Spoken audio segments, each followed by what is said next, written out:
داستان عشق محبت بہت ہی بولڈ اور رومانٹک ناول آپ کی خدمت میں پیش کرنے جا رہے ہیں۔ یہ ناول بہت age difference based romantic novel ہے۔ لسنرز، امید کرتی ہوں کہ آپ کو پسند آئے۔ اپنے کمنٹس اور لائک کا اظہار ضرور کیجیے گا تاکہ ہماری حوصلہ افزائی ہو سکے۔ تو چلتی ہے آج کی پارٹ نمبر 1 کی جانب۔ مجھے جانے دو بہزاد، میں سچ کہہ رہی ہوں، میں نے کچھ نہیں کیا۔ ایک غیر مرد کے ساتھ رنگ رلیاں منا رہی ہو اور کہہ رہی ہو کہ میں نے کچھ نہیں کیا۔ بہزاد نے پسٹل لوڈ کر کے پہلے اس آدمی پہ گولیاں چلائیں جس کے ساتھ اس کی بیوی پکڑی گئی تھی۔ نہیں بہزاد! لبنہ کی ایک دل ہراش چیخ نکلی اور اس نے دوڑ کر اپنے عاشق کے بے جان وجود کو ٹٹولا، مگر وہاں سانسیں تھم چکی تھی۔ اب کیوں نہ تمہیں بھی تمہارے عاشق کے پاس پہنچا دیا جائے۔ بہزاد نے دوبارہ پسٹل لوڈ کر کے لبنہ کو نشانہ بنایا، مگر افسوس اس کا نشانہ اس کا اپنا بیٹا بن گیا جو چھپ کے یہ سارا ڈرامہ دیکھ رہا تھا۔ اپنی ماں پہ گولیاں چلتا دیکھ اس بچے سے برداشت نہیں ہوا اور دوڑتا ہوا اپنی ماں سے لپٹ گیا۔ اسی وقت بہزاد سے فائر ہوا اور فاخر ایک چیخ کے ساتھ بہزاد کی آنکھ کھل گئی۔ بہزاد کی آنکھیں پھر نم تھی۔ یہ خواب اسے ہر رات آتا تھا، ہر رات اسے وہ منظر نظر آتا جس میں اس نے اپنا بچہ کھویا۔ بہزاد نے خود کو نارمل کیا اور ٹائم دیکھا کہ صبح کے 7 بج رہے تھے۔ وہ اٹھا اور فریش ہونے چلا گیا۔ بہزاد راجپوت، اپنے ماں باپ کی اکلوتی اولاد۔ اگر بہزاد کے بارے میں یہ کہا جائے کہ وہ منہ میں سونے کا چمچ لے کر پیدا ہوا تھا تو غلط نہیں تھا۔ راجپوت مینشن میں اب بس 3 لوگ رہتے تھے: بہزاد، اس کے دائی جان، اس کی ماں اور اس کا دوسرا بیٹا عاشر۔ بہزاد کے دوستوں کی گنتی میں بہت معمولی تھی، مگر اس کے دشمنوں کی لسٹ دیکھنے کے قابل تھی۔ مگر آج تک کسی دشمن میں اتنی جرأت نہیں تھی کہ وہ بہزاد پہ وار کر سکے۔ بہزاد کے والد دل کا دورہ پڑنے سے فوت ہو چکے تھے۔ سارا بزنس اب بہزاد دیکھتا تھا۔ اس کی پرسنالٹی بالکل اس کے نام سے میچ تھی۔ اکڑ اور غرور اس کی شخصیت کی پہچان تھی۔ لبنہ اس کی یونی کی محبت تھی، مگر شاید وہ بہزاد سے نہیں، اس کی دولت سے محبت کرتی تھی۔ بہزاد کی بے شمار محبت اور چاہت بھی لبنہ کی نیت بدل نہ پائی اور اسے بہزاد سے محبت کا جھوٹا ناٹک خالی اپنے کزن کے کہنے پہ کیا تھا تاکہ بھرپور دولت کو بٹورا جا سکے۔ شادی کے بعد اس نے اپنے کزن سے ناجائز تعلقات رکھے اور 2 جڑواں بیٹوں کے بعد بھی لبنہ کی بہزاد کی محبت نہ دیکھ سکی۔ بہزاد کا اللہ نے بے شمار حسن عطا کیا تھا، مگر اس کا غرور، اس کی انا، اس کی شخصیت کا 4 چاند لگاتی تھی۔ ایسا بہزاد کو لگتا تھا۔ بازل، اللہ کے واسطے مجھے معاف کر دو، قسم سے میں نے نہیں کیا۔ حنزہ نے اپنی شیطانی مسکراہٹ چھپاتے ہوئے کہا، میں لاسٹ بار بول رہا ہوں حنزہ، ٹیبل کے ارد گرد گھومنا بند کرو اور شرافت سے میرے آگے سرنڈر کر دو۔ یہ بول کے بازل نے ایک بار پھر اسے ٹیبل کے بائیں طرف پکڑنا چاہا، مگر حنزہ دائیں طرف مڑ گئی اور دھمکی تو دیکھو، سرنڈر کر دو۔ حکم تو ایسے چلا رہے ہو جیسے کوئی پولیس والے ہو۔ سرنڈر از مائی فٹ۔ اگر میرے ہاتھ آگے نہ حنزہ، یقین مانو میں وہ حال کرنا ہے تمہارا تم سوچ بھی نہیں کر سکتی۔ ایک سڑے ہوئے بوس پرفیوم کے پیچھے اور تم میرے ساتھ ایسے اپنے تعلقات خراب کرو گی؟ یہ تمہاری دوستی؟ حنزہ نے یہ کہہ کر اپنے کمرے کی طرف دوڑ لگائی۔ سڑا ہوا پرفیوم؟ جاہل لڑکی، پیرس سے منگوایا تھا میں نے، اور تم نے اسے اپنے واش روم چھڑک دیا۔ اور حنزہ جو فل سپیڈ میں بھاگ رہی تھی اور اپنے آپ کو جاہل کہنے پر یہ صدمے میں چلی گئی اور رک کے بھی اپنی پاکٹ میں سے کانچ کی گولیاں نکالی اور بازل کے راستے میں پھینک دی کہ دوبارہ بھاگی۔ بازل جو اندھا دھند اس کے پیچھے بھاگ رہا تھا بیچارہ گولیاں نہ دیکھ سکا اور سیدھا پھسلتا ہوا بابر صاحب سے ٹکرا گیا۔ بابر صاحب جو اپنے کمرے سے کسی فون پہ بات کرتے ہوئے نکل رہے تھے، ہاتھ میں ان کے چائے کا مگ تھا۔ بازل کے ٹکرانے پہ ان کا موبائل ہاتھ سے چھوٹ کر نیچے گر گیا اور چائے ان کے کپڑوں پہ۔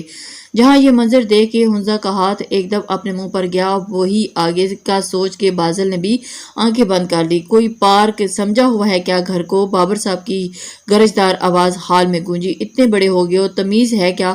چھو کے گزری نہیں تمہیں؟ جب دیکھو بچے تب بچے بنے رہتے ہو۔ ساری شرٹ خراب کر دی میری۔ موبائل تو جو ٹوٹا تو وہ الگ۔ مجھے تو لگتا ہے اس دنیا میں تم صرف میرا نقصان کرنے آئے ہو بازل۔ سوری ڈیڈ، وہ غلطی سے۔ بازل نے شرمندگی سے کہا، نفیسہ، نفیسہ۔ بابر صاحب نے غصے سے اپنی بیوی کا نام پکارا۔ جی جی جی۔ کچن میں کام کرتی نفیسہ بیگم کسی جن کی طرح بابر صاحب کے سامنے حاضر ہوئی۔ دوسری شرٹ نکال دو مجھے، یہ بول کر بابر صاحب اپنے کمرے کی طرف بڑھے۔ نفیسہ بیگم نے ایک شکایتی نگاہ بازل پر ڈالی تو وہ اور شرمندہ ہوا۔ چودھری مینشن میں 2 فیملیاں رہتی تھی۔ سب سے پہلی بابر صاحب کی فیملی جن کا ایک ہی بیٹا تھا اور بازل ایک ہی بیٹی تھی، تمنا، جو شادی کر کے دبئی میں سیٹل تھی۔ بابر صاحب کے غصے سے گھر کا ہر فرد ڈرتا رہتا تھا۔ یہاں تک کہ ان کا چھوٹا بھائی بھی۔ دوسری فیملی تھی فہیم صاحب کی، جن کی ایک ہی بیٹی ہونزا جو ڈاکٹر بن رہی تھی۔ بابر اور فہیم صاحب بڑے کپڑے کے بہت بڑے تاجر تھے، دولت کی ریل پیل تھی اور ان کے گھر میں، مگر وہ سادہ لوگ تھے۔ بس اکثر اس گھر میں خاموشی کا راج ہوتا تھا، خاص کر جب بازل اور ہنزا یونی گئے ہوئے ہوتے۔ نفیسہ بیگم اور ہاجرہ بیگم دونوں کچن کا کام خود کرتی تھی اور انہوں نے کوئی ایسا میڈ نہیں رکھا تھا جو بس کچن کا کام اور کھانا وغیرہ وہ خود بناتی تھیں۔ یہ ان کی ساس کا بھی آرڈر تھا اور بابر صاحب کا بھی۔ نفیسہ بیگم کی ایک ہی بہن تھی جو پنڈی میں تھی، ہاجرہ بیگم، اور اپنے والدین کی اکلوتی۔ پچھلے 15 منٹ سے عطرت نماز میں دل لگانے کی کوشش کر رہی تھی، مگر ہمیشہ اس کا دھیان بٹ رہا تھا اور وجہ تھی لانچ میں چلتا تیز آواز میں میوزک، اور عطرت اچھی طرح جانتی تھی کہ یہ حرکت کس کی ہے۔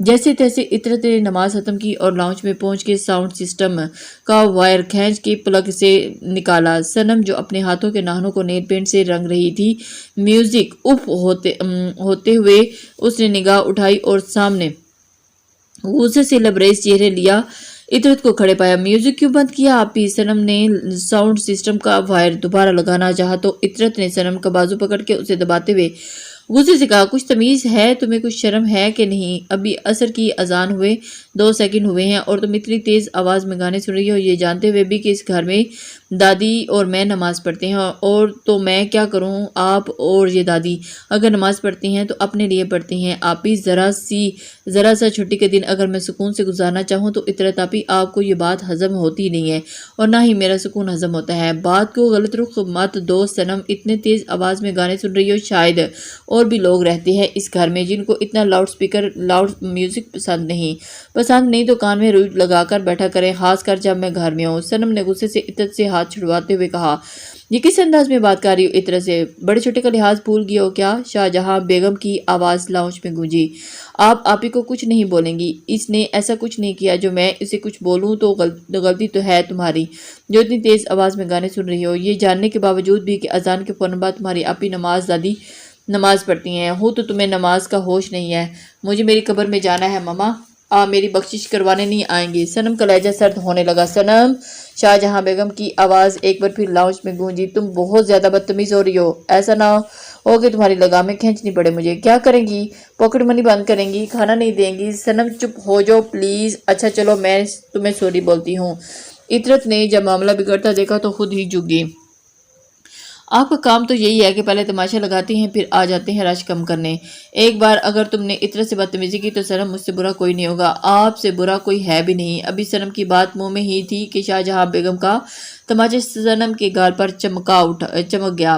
عطرت سمیت شور سن کر کمرے سے نکلتی بی جان نے بھی منظر دیکھا اور کرب سے اپنی آنکھیں بند کر لی۔ سنم نے ایک نظر شاہجہاں بیگم کو دیکھا اور عطرت پہ غصیلی نگاہ ڈالتے اس نے ساؤنڈ سسٹم کو تہس نہس کر دیا اور گاڑی کی چابی اٹھائی اور باہر نکل گئی۔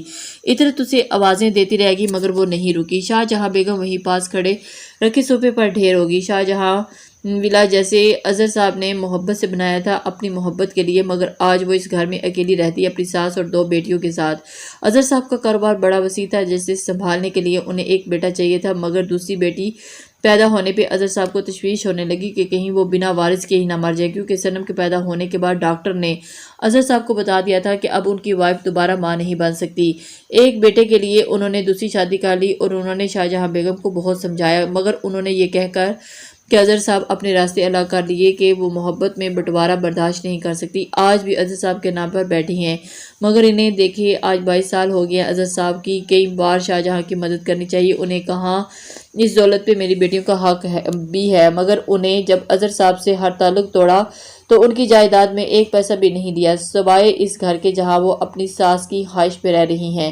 وہ اس شرط پہ کہ کتے کبھی اظہر اس گھر میں نہیں رہیں گے، اور اظہر صاحب کا پچھلے 22 سالوں پہ صنف پہ نکالتی تھی جس کی وجہ سے سنم کی شخصیت میں ایک خلا تھا۔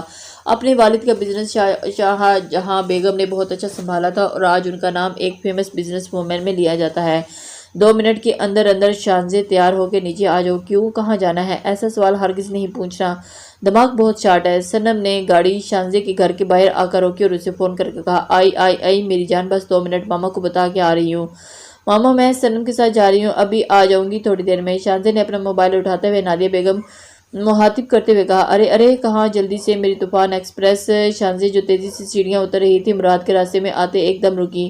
مراد نے ایک دم شانزے کے راستے میں آتے ہوئے کہا، یار سنم کا آج موڈ بہت خراب ہے، باہر جا رہی ہوں تھوڑی دیر میں۔ اوف، ایک تو یہ مجھے تمہاری اس دوست سے بہت مسئلہ ہے، جب بھی میں تمہارے ساتھ جانے کا کہیں سوچتا ہوں تو یہ ہمیشہ درمیان میں آ جاتی ہے۔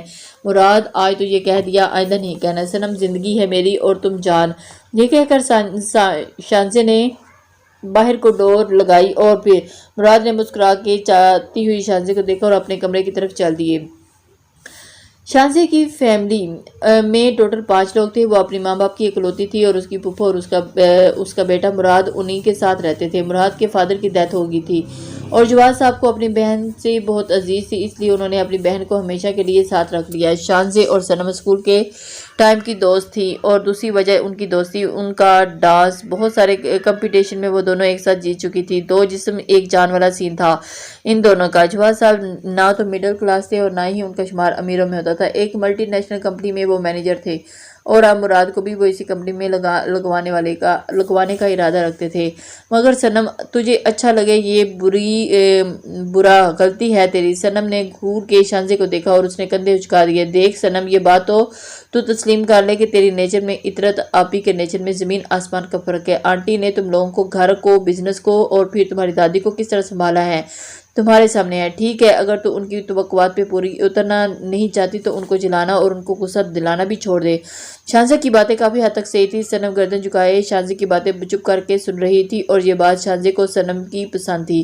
جب اسے کچھ سمجھاؤ تو وہ سمجھ جاتی تھی۔ اب بتاؤ، گھر چھوڑ رہی ہو مجھے؟ کوئی کیوں کلب نہیں چلیں گے؟ آج نہیں سنم، آج میں ماما کو تھوڑی دیر کا بول کے ہی آئی ہوں، اس ہفتے پکا۔ چل ٹھیک ہے پھر۔ وہاج بیٹا، تمہاری چھٹیاں کب پڑیں گی؟ ندا بیگم نے کمرے میں آ کر یونیفارم پہنتے ہوئے اسے اپنے فوجی بیٹے سے پوچھا۔ کیوں ماما، آپ کو کہیں جانا ہے؟ وہاج نے جوتے پہنتے ہوئے پوچھا۔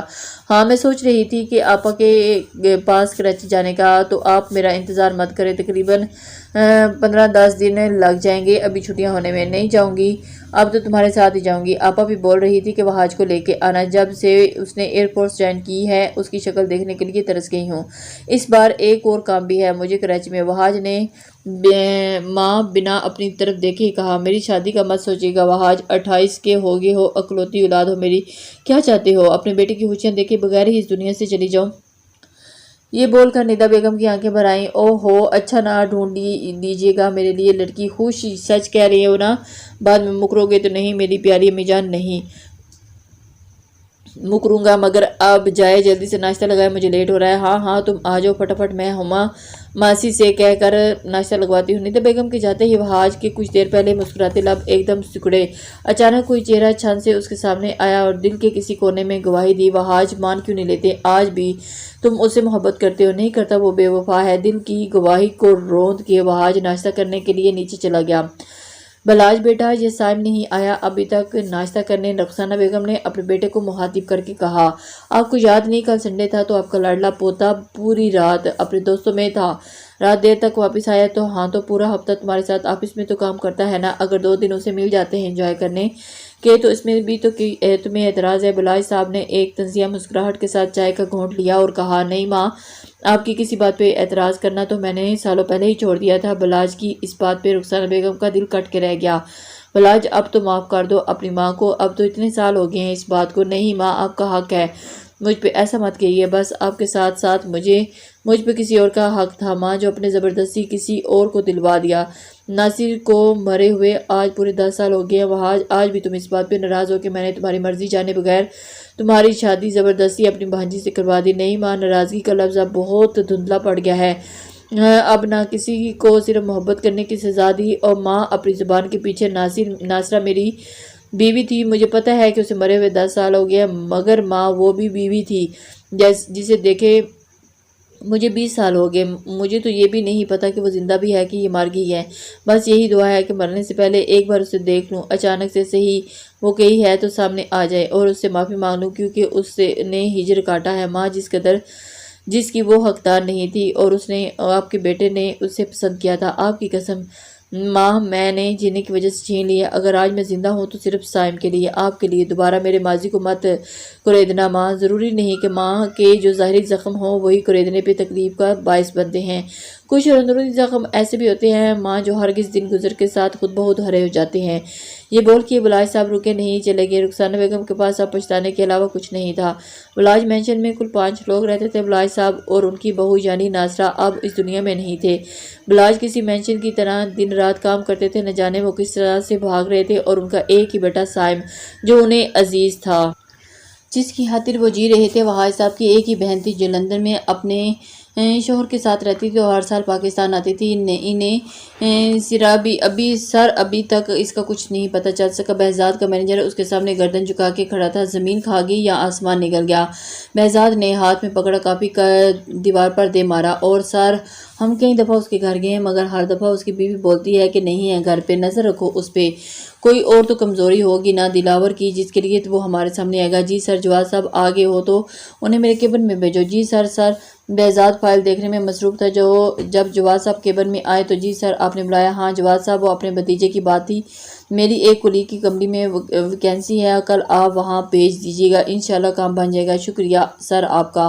کوئی بات نہیں جواد صاحب، آپ ہمارے اتنے پرانے ایماندار امپلائیز ہیں، اتنا تو کر سکتا ہوں آپ کے لیے۔ مس لیلا نے آپ فائل سائن نہیں کروائی ابھی تک؟ سر وہاج سے۔ سر ابھی وہ میٹنگ میں ہے۔ مس لیلا جو کہ ایک ہارڈ سی نازک سے لڑکی تھی جسے سائم نے اپنی پرسنل سیکرٹری کے طور پر ہائر کیا تھا۔ سائم نے اپنے کالج کے زمانے سے ہی پلے بوائے کے نام سے مشہور تھا، اور ایسی کوئی لڑکی نہیں جس پر سائم وہاج نے اپنی پسند کی نگاہ ڈالے اور اسے جھانسے میں نہ پھنس جائے۔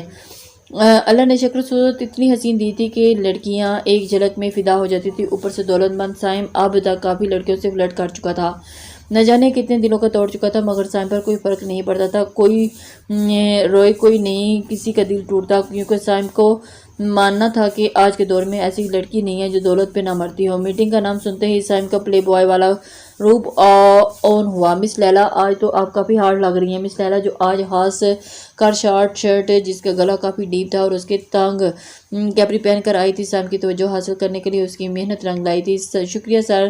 سائم کی تعریف پہ لیلا شرمانے لگی۔ مگر کیا یہ لیلا نہ لیلا، آپ دور سے تھوڑی کم ہارٹ لگ رہی ہیں، ذرا قریب آئی تو پتہ چلا کہ آپ کتنی ہارٹ ہیں۔ شاید لیلا سائم کے بولنے کا ہی ویٹ کر رہی تھی۔